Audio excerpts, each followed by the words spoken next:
but not least, Jim Malatras. He's just been named president of the Nelson A. Rockefeller Institute of Government. Most recently, he was Governor Cuomo's Director of State Operations and pretty much the all-around fix-it guy in the Cuomo administration. He's also worked at SUNY Central as Vice Chancellor for Policy and Chief of Staff. Take it away.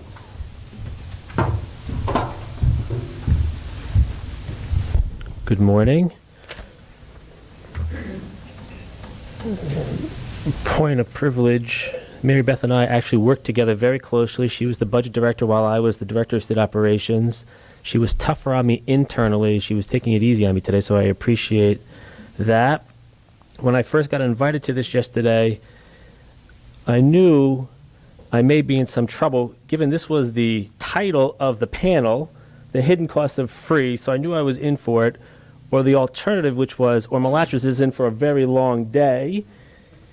And EJ, as you all know, is a shrinking violet. It reminded me of Festivus, if everybody remembers Seinfeld. This was going to be the airing of grievances towards the program.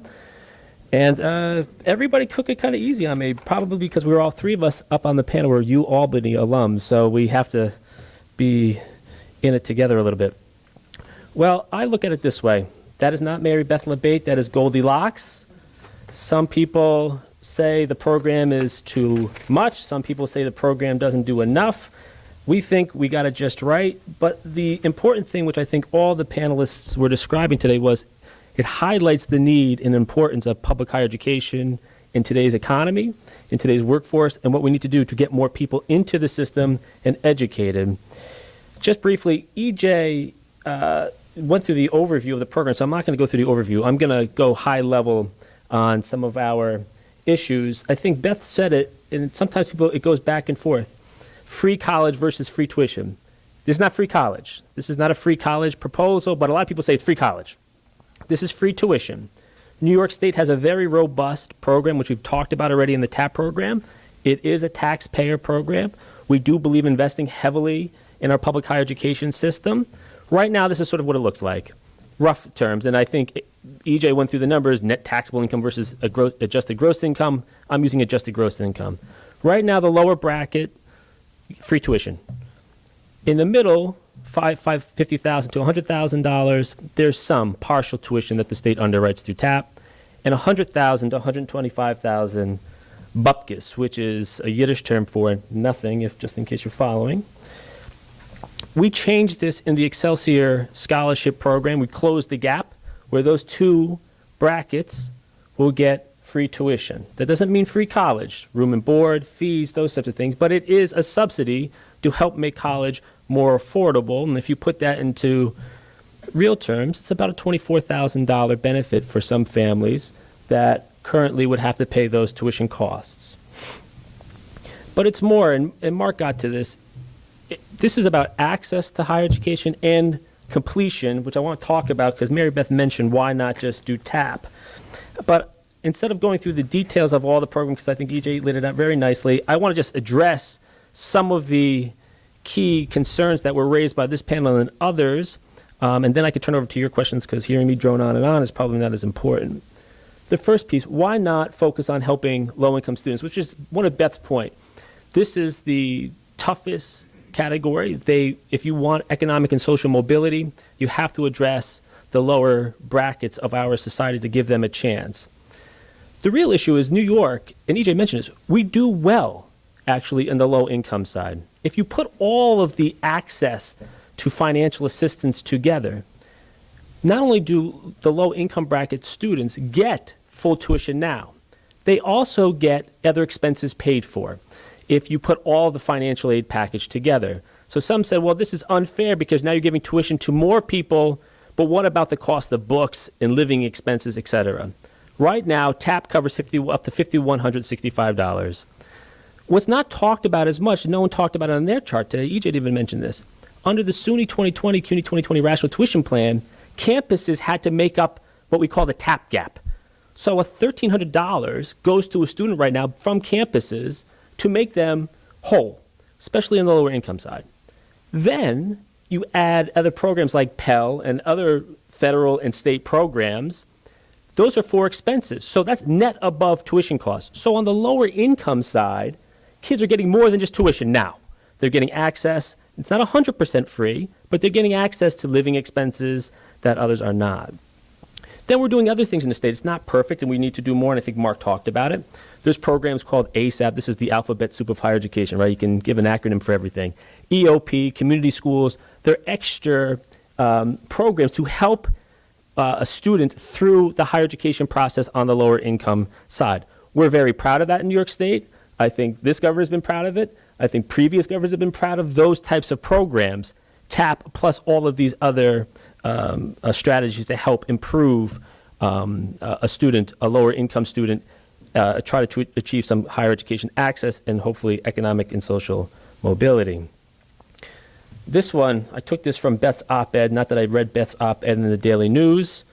This program under the governor's proposal, it's for the well-off, wealthy, that got thrown around a lot. This is just giving sort of people who don't need it money for a program when they can afford it. Let me give it to you in a different sort of way. Bus driver, average salary of a bus driver in New York State is $51,000. Average firefighter is $66,000. They are filing their taxes together, making $118,000. I don't think anybody in this room would say that couple is a wealthy, well-off couple. They get nothing under the TAP program right now, no state grants. This would expand to those families. So to say this the most well-off is a little bit of a misnomer, not necessarily a fair thing to paint, right? These are middle-class families that are all, and you add a couple of kids to this, tuition in schools can get very expensive really quickly. Why do you have it out for the private schools? That was Mary Beth's point to me. I think I actually got an email from Mary Beth that was just that subject line, why do you have it out for the private schools? The real issue is this wasn't, and I think we could talk about the law of unintended consequences, but we don't really have it out. This wasn't geared towards having it out for the private schools. I think others have said this, 100,000 students already get about $300 million a year for private schools from the state now. I think over the past, I think Mark said it's about $2.4 billion since 2011. That's a sizable investment in the state investment into private higher education, which we're proud of. We're not taking that away. We want these schools to flourish. There's many schools, private schools and independent schools in our communities. We want them to keep growing. We are number one in providing investment to private schools. Second, only to Texas, because they do everything bigger in Texas and you don't mess with Texas. But the real issue is this is really interesting in Texas. 42% of the overall demographic of college kids are enrolled in private schools in New York State. It's 9% private schools in Texas. Most of them go to public schools, but they get absolute dollars like double what we're paying for our private schools, which is sort of interesting. The real issue is how do you make your tax dollars work, right? We talked about investment of taxpayer dollars. This is really the chart that sums it up for us. And when we focused on the program, why do we focus on public higher education? In our minds, we were already investing heavily in our private institutions, which we were proud of. We can't make up this differential in tuition to give kids more access to college. Now, Mary Beth raised very good points that the net cost is much lower in private institutions. We're not saying that shouldn't be, and that they shouldn't use more of their investment and their endowments and other things to make the overall cost of college lower. We're just saying, how do we give more access to kids on the taxpayer side, right? How do we invest our taxpayer dollars wisely? We can do that more efficiently through the public higher education system. But then I looked at a couple other numbers. I'll throw a couple of different numbers at you. The demographic of the students are a little different in public schools here, SUNY and CUNY, versus our independent and private schools, which does change maybe the aspect of this program. Only 8% of our public schools right now get out-of-state students. Most of them are in-state. The Excelsior program that the governor proposed is for residents of New York State. 42% of the private independent schools get their kids from outside of the state. So they wouldn't be eligible under this program anyway, right? So more of the focus of in-state kids are here already in our public schools, not our independent and private. 60%, yes, but 40% are from out of state, which we're not capturing in our SUNY and CUNY schools. Here's another interesting piece. We talked about enrollment declines. Overall, in the last 10 years, private school enrollment has gone up about 16%. But just look at this bar chart for a second. In many ways, it's a similar picture for SUNYs as well as private independents. It's not privates versus publics in some level. The very nature of public higher education is changing. Who goes to school? Why do they go to school? The Atlantic has been writing articles about this. Think tanks from Brookings, Beth's crew has been writing papers on this. SUNY Plattsburgh and Potsdam, very similar to Siena and St. Rose, which are privates, declined enrollments, 9%, 5% respectively, 10%, 2% St. Rose and Siena. Where do you see absolute explosion in growth? Excelsior Online College. They're not going to school in many ways the same way that they used to go to school, place-based, right? It's online, 75% growth in enrollment on a private, not-for-profit online school. That's only for the last 5 years. Over 10 years, Excelsior Online College increased enrollment. Anybody want to take a guess? 4,800% increased enrollment. So in some ways, this is, if you're talking about enrollment increasing and declining, is not simply a public versus private.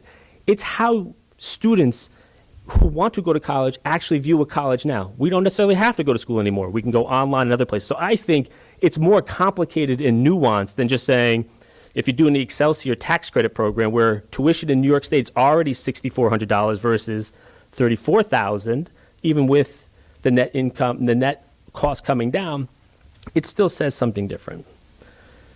My final point is, why not just expand TAP? Because TAP applies to everybody. The one issue, and this is public graduation rates, which the governor at the time, and I helped craft the policy before I went to the Nelson Rockefeller Institute of Government, we want to also increase and improve success and completion in the programs. 39% graduation rate in our four-year schools, 9% graduation rate in our community colleges. It's actually below the national average in our community colleges, and we're about 5 points above the national average on our four-year schools. Every state struggles with this. The private schools, actually, I think the graduation rate is about 55% for four-year schools. I don't know, Mary Beth, you might have those numbers. Part of the problem was what we're finding is kids were going into school, they're saying 12 credits is TAP. Well, that's full-time. Yes, but that doesn't actually graduate you in 4 years. Last time I did some math. So there's a misnomer of what's going on out there. We wanted to try to incentivize completion on time. If you're going to a four-year school, graduate in 4 years. If you're going to a two-year school, graduate in 2 years. So we'll give you an incentive, not free college, but an incentive on tuition that if you will go to that school and graduate on time, we will pay for that price of tuition so you're not running debt. What we're finding, and there's not actually a lot of in-depth studies on how TAP is working, and maybe that's something EJ and others will do. How many kids are actually completing schools on time who enter TAP?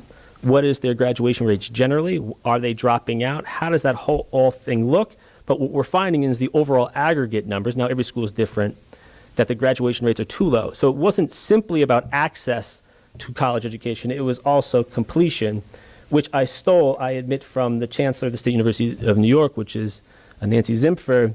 Her theory is access plus completion equals success, but that was the general thinking. So I'd be happy to answer any questions. Please take it gentle and easy on me, even with the assembly members sitting right up front. I know who are going to have tough questions. Thank you very much.